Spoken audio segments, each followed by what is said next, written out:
Is getting fiery in the studio. They got fiery last night in a debate. I thought it was a bad night for the country. And I have a feeling the guy joining us on the line right now would agree. He is the former Illinois congressman. He is a former presidential candidate. Keep in mind, Tea Party conservative. And last night, it was Joe Walsh on social media that said, in regards to Donald Trump, he viciously attacked Joe Biden's family. He dangerously attacked the integrity of our elections. He refused to attack white supremacy. Enough said. I couldn't agree with Joe Walsh anymore, and he joins us right now on the line. Joe, thank you for being here. How are you?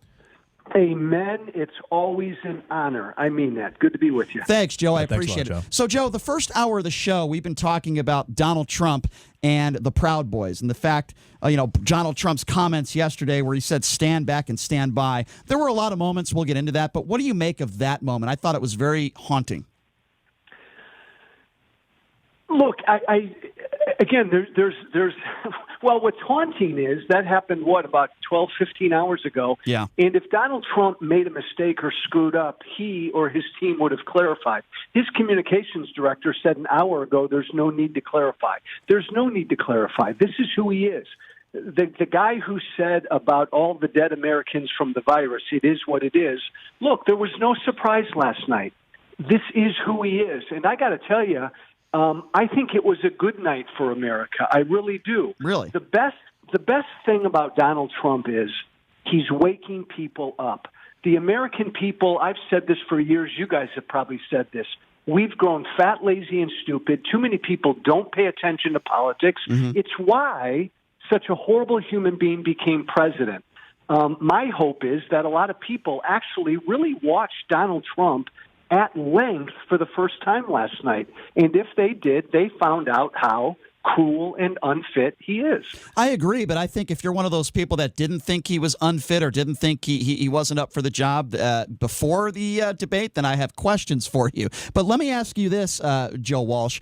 You said on Twitter yesterday something that even some Democrats are not saying, and that is this. You think that Trump officially lost the election last night. You're saying the race is over. You're saying that's the headline. You said that on social media. I'm not willing to go that far, and I'm just as much of a Trump hater as you are. Yeah. Why do you think that the election is over after last night? I think it's over, and I'm not going to give you names, but I was contacted by a number of Republicans in the know last night and this morning, and that's what they basically told me. They basically said, what a frickin' disaster. This thing is done. He just blew up his campaign. We're going to lose the Senate. We're losing key seats in the House. Republicans, every single Republican right now running for the Senate and the House, what Donald Trump did last night just made their re-election process that much more difficult. So, Joe, you're telling me, Joe, sorry to interrupt, but you're telling, and I know you don't want to give names, and I totally understand and respect that. You're a man who is a former congressman and a former presidential candidate. You're friendly with a lot of these people in office. Yeah. You're telling me that there are a number of people actually in office, some even trying to get reelected, that told you this last night? I find that very interesting. Yes, and I will tell you, of all of the Republican current office holders and Republicans running to be a current office holder, to a man and a woman, 98, 99% of them, that was their reaction to me privately. Wow. That, oh, my God, he just frickin' blew his whole campaign up. And I believe that, too. Look, you're informed. We're all informed. We're into this thing every single day. There were people who tuned in last night who are only paying attention on the margins. They know Trump's a bit of an ass. They think Biden's too old. Okay, I'm finally going to watch him. And, oh, my God, you watched it? Anybody who's not firmly in either camp who watched last night said, there's no frickin' way I can support this guy. He is horrible. I think that's the overall sense. There were a lot of moments last night that we could talk about. I want to talk about a few. We already talked about the Proud Boys moment. What about the moment, Joe? Because you've met a lot of troops over the years, and I know you support our military more just as much as anybody. What about the moment when Joe Biden is talking about his late son Beau, and he's talking about what Beau did for this country and risking his life for this country, a very brave man in the awards he won, and then the immediate thing that Donald Trump does, interrupting once again, is he brings up Hunter Biden and $10 million. To the men and women in uniform out there and those who serve this country, how do you not look at a moment like that and just call this man just an awful human being for doing what he did? It's a great point. We don't talk enough about the word cruelty. We talk a lot about how corrupt Trump is, how dishonest he is, and how narcissistic he is. Think about that word. He is an utterly cruel human being. I mean, that was a viciously cruel shot at Joe Biden's son. Think about it, to the point that Joe Biden then, like so many American parents, looked into the camera and said, yes, my son, damn it, had a drug problem. He's working on it. He's fixed it. Hallelujah. Right. I mean, the fact that Trump had to say that, but God bless Biden for taking that high road. I thought there were some nice moments with Joe Biden where he looked right into the camera, Joe. Now, he didn't do that in the Democratic National Convention in his speech, but there were several moments where Joe Biden looked into the camera and said, look, this isn't about my family. This isn't about Trump's family. If you want to go there, I could, but I don't want to. This is about your family, the people that are watching right now. It's about you. I thought Donald Trump didn't do enough in talking about the people that were watching, and I thought Joe Biden did do that. I thought that was one of his strengths last night. I do too, but again, you know me. I'm a Tea Party guy, and I'm doing whatever I can to help Biden win. I don't think Biden did very well last night. He looked old.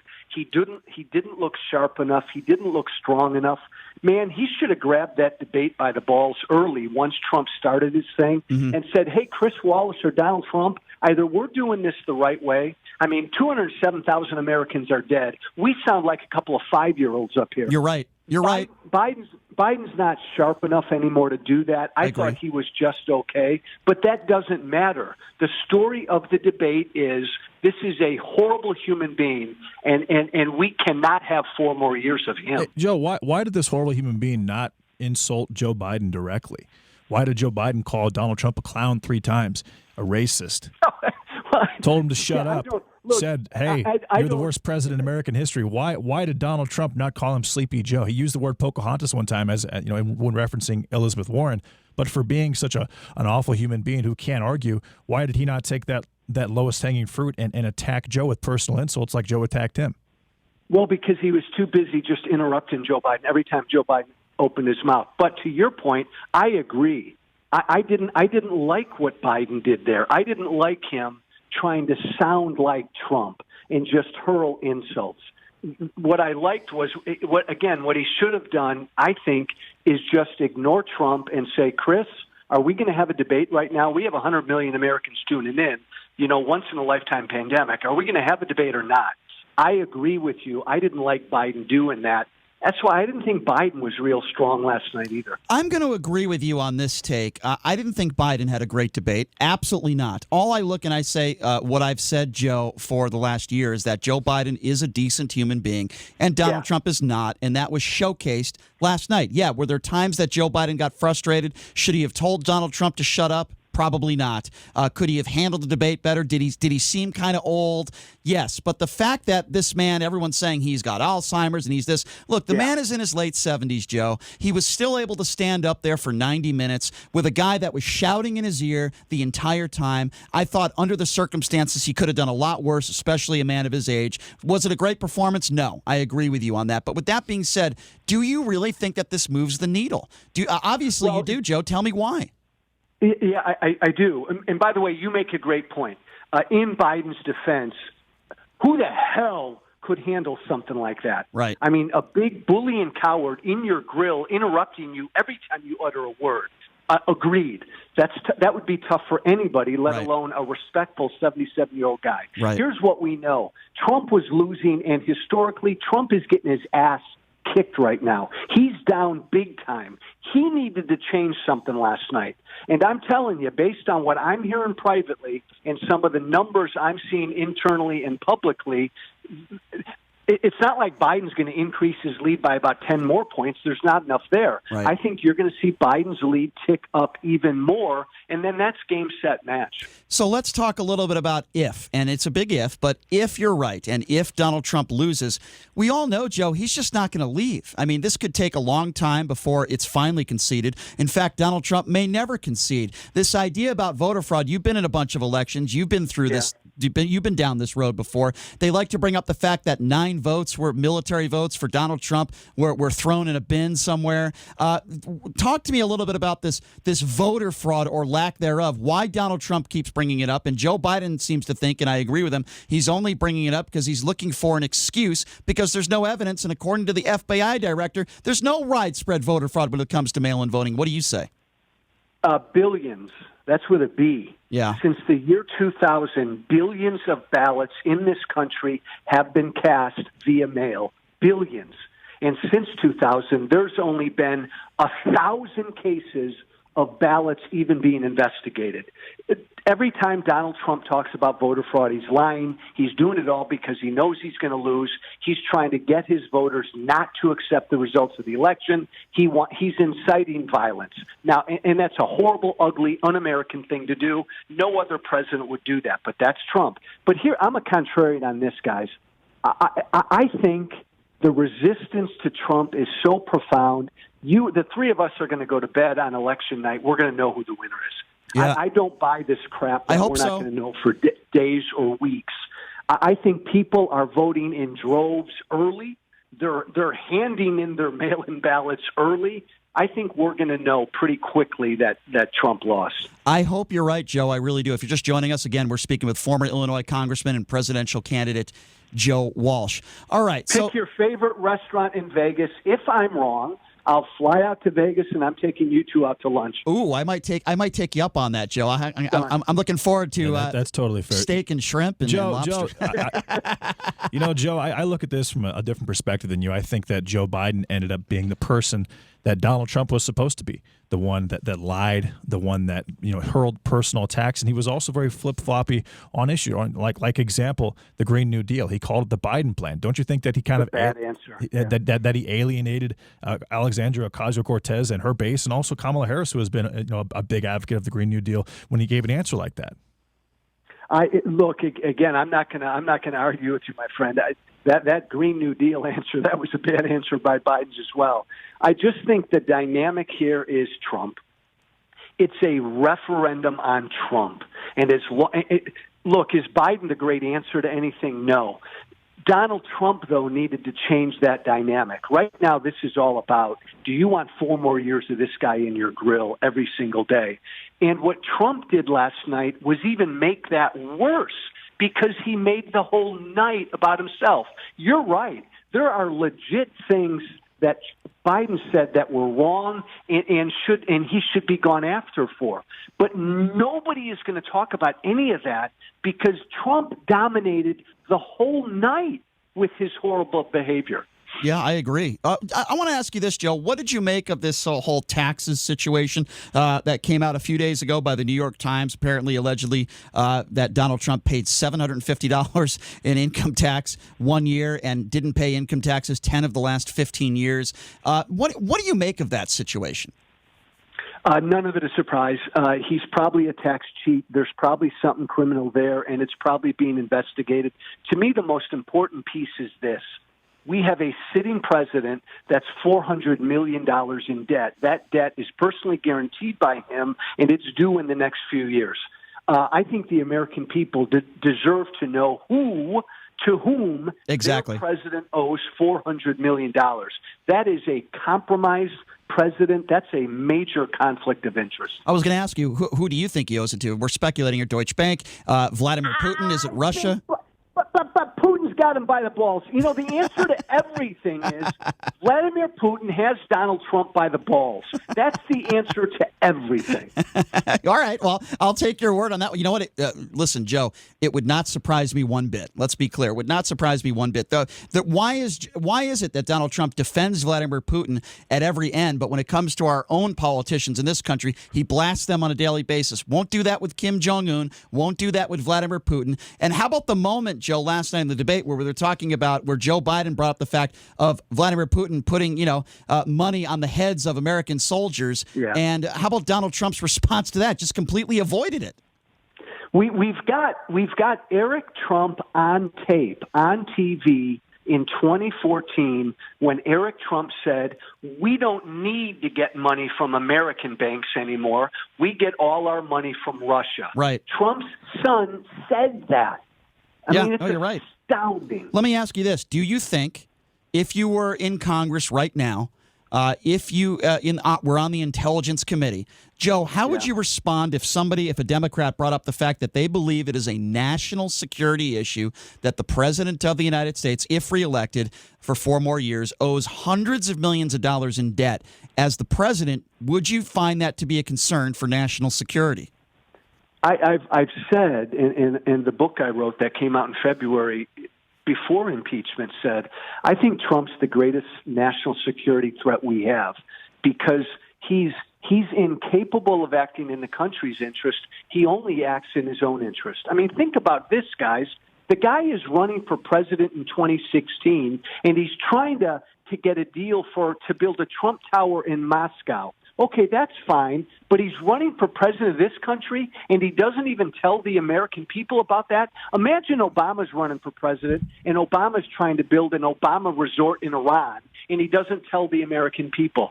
Absolutely, this guy is a national security threat. Yeah, I tend to agree with you. Again, if you're just joining us, he is Joe Walsh, former Illinois congressman and presidential candidate as well. All right, so my co-host, and I'm not putting words in his mouth, but obviously he believes that Donald Trump won the debate last night. There are a good amount of people, I don't think it's the majority, Joe, but I think there are a good amount of people, whether that's 20%, 30%, 40% of people in this country, that would actually look you in the face and say, Joe, there's no question Donald Trump won that debate last night. What would you say to them? Yeah. Well, this is why I'm in a unique spot, because I come from the same world your co-host does. I'm not an original never Trumper. I'm a hardcore Tea Party conservative. Trump supporters were my supporters. They listened to me on the radio. I get it. And the people who listen to Hannity and Fox News and Rush Limbaugh, they all believe Trump won. That's fine. That's 35 to 40% of the people. That's it. And the problem for America is, the problem for Trump is the vast majority of the country doesn't think he won. But the problem for America is the people who listen to Hannity every day, that 35 to 40%, they will not accept the election outcome when Trump loses. And that is a frickin' scary, scary thing for this country, and that's what Donald Trump is doing. No, I think that Donald Trump won the election, but the debate last night, because he was exactly what everybody expected him to be. But I thought he had a lot of very good. Actually, Chris Wallace interrupted Donald Trump 76 times. By the way, Joe, Chris Wallace was, in my opinion, he was pretty biased on the behalf of Joe Biden. When Donald Trump was going to kind of hit Joe Biden with some pretty clean shots as far as points go, Wallace prevented that from taking place. But I thought that Joe Biden kind of lost the image of being this nice guy and being this presidential candidate with this calm demeanor last night, and Trump really mixed him up on a lot of different issues, and that's reason why Biden's going to do debate number 2 and debate number 3, and after the major sound bites, and with the white supremacist situation, and with Biden calling Antifa an idea, after all those sound bites, people are still going to tune in to number 2 and number 3. So I think Trump still has a lot of room to flip the narrative, which he's been proven to do so well. But now Joe Biden is no longer the nice guy. He personally attacked Trump, didn't get attacked by Trump, and then in my opinion, he really alienated his own base on several different issues, and like we talked about with AOC. I respect your opinion, but I would argue that's, again, the minority opinion. That's a Trump supporter opinion. And this goes to how bad and stupid Trump is. I mean, Biden, to your point, Biden might have been mean and nasty last night, but it was overwhelmed by how mean and nasty Trump was. Imagine if Trump were smart and he asked Joe Biden these questions and he doesn't interrupt Biden and he lets Biden just tangle himself up in his answers. That would have been the much smarter thing for Trump to do. But Trump kept interrupting him, so the average American out there feels sorry for Biden. Instead of Trump should have just let him give his answers, which a lot of Biden's answers didn't make sense. Well, not only that, Joe, but it was Donald Trump yesterday who said Joe Biden was not smart and didn't know where he went to college. That was just one. I mean, Trump attacked. Hold on a second. Biden accused Trump of not being smart, and then Trump said, "Don't use the word smart with me because you graduated, very low in your class of law school." You're not going to win that argument when it comes to who's nastier and who's meaner. You're never going to convince most Americans that Biden is. Agree, Never, Joe. never, Agree, never. Joe. Right, and I'll agree with that. And let me just add this too. It wasn't just Joe Biden that said the idea of Antifa. It's just an idea. It was the FBI. Director. Okay, Yeah. and JD fails to bring that up. Also, when it comes to Wallace and the interrupting, Wallace was the moderator. The reason why Wallace constantly was interrupting Donald Trump because Donald Trump was interrupting Joe Biden. And Joe Biden was interrupting Donald Trump as well. Okay, give me a break. We know that it's reality, Brian. It actually took place last Here's night. reality. Okay, for the most part, were there a few times that Joe? And I'll ask Joe this: were there a few times where Joe Biden was interrupting? Sure. You cannot convince me that Donald Trump wasn't interrupting the entire debate. There were a few times where Joe Biden got frustrated. Joe, do you agree with that? Yeah, look. Bottom line is that was a crap show. I can't say what I want to say on the radio last night. That was an embarrassment, and respectfully, one man made that thing a disgrace. That's Trump. Biden didn't give a strong debate, and I thought Chris Wallace didn't do a very good job.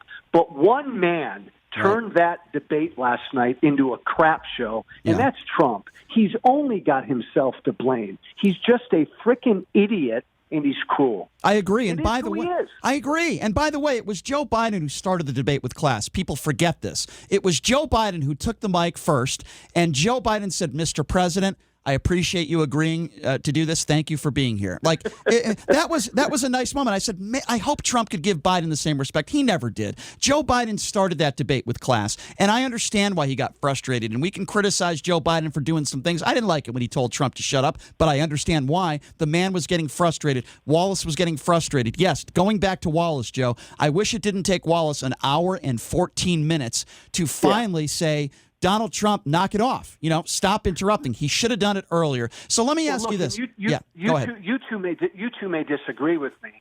I tweeted it last night. There's no effing way I think Joe Biden should do another one of these. That's it. Agree. That's it. Don't ever get on a stage with him again. Don't dignify him again. Agree. Spend the next 35 days talking directly to the American people. Screw Trump. I don't think he should do another. Joe, I didn't even think he should have done the first one. I've been saying that for a couple months. I didn't think there was any positives for Joe Biden getting up there between Donald Trump. Let me ask you this question. I don't know if they've ever done this in a debate before. We had a caller call in, talked about this. Can they turn off a mic? For example, if they both agree, so that can't happen. You cannot turn. They have to. Both sides have to agree to it. And the rule last night was you could not turn off a mic. Do you think they should? If what do you think about that? Like in the future, if they both agreed to it, is that something you think could work? Well, yeah, I suppose. But see, so the next debate is a town hall. So it's going to be 30 or 40 citizens asking these two questions. Right. Now, I can't imagine Trump's going to be an absolute jag again, but can't. Maybe he will. Yeah, you never know. That's a different format. Yeah. But again, if I'm Biden, I don't look. We're in a once-in-a-lifetime pandemic. This guy won't take it seriously. I'm not going to get on a stage with him. I'm going to talk to you, the American people. Yeah, That's what I do. I agree, Joe. Hey, before we let you go, and by the way, we always appreciate your perspective when you come on our show. We appreciate your time. Tell me quickly a little bit about your podcast. It's called F Silence. F as in Frank. 2 or 3 times a week for about 30 minutes, I go off on a topic that I really care about. Go to fsilencepodcast.com, fsilencepodcast.com. Subscribe, give it a look. Joe, we love your passion, my friend. Thank you so much for joining us, as always. Look forward to talking to you again soon, okay? You guys are great. Thanks, guys. Thanks, Joe. Thanks a lot, Joe. He is the best. I absolutely love Joe Walsh. He would have my vote in a second, and I hope one day he gets back on a stage and is able to debate, because I think he is one of the best. And I'm not just saying that because he's turned on Donald Trump. I love his honesty. I love it. I love the fact that he's made mistakes on Twitter and he's apologized for those mistakes and says he's wrong. I love it. I love his candor. We need more. There's a way to have candor and be honest without being Donald Trump, and Joe Walsh is a perfect example of that. All right.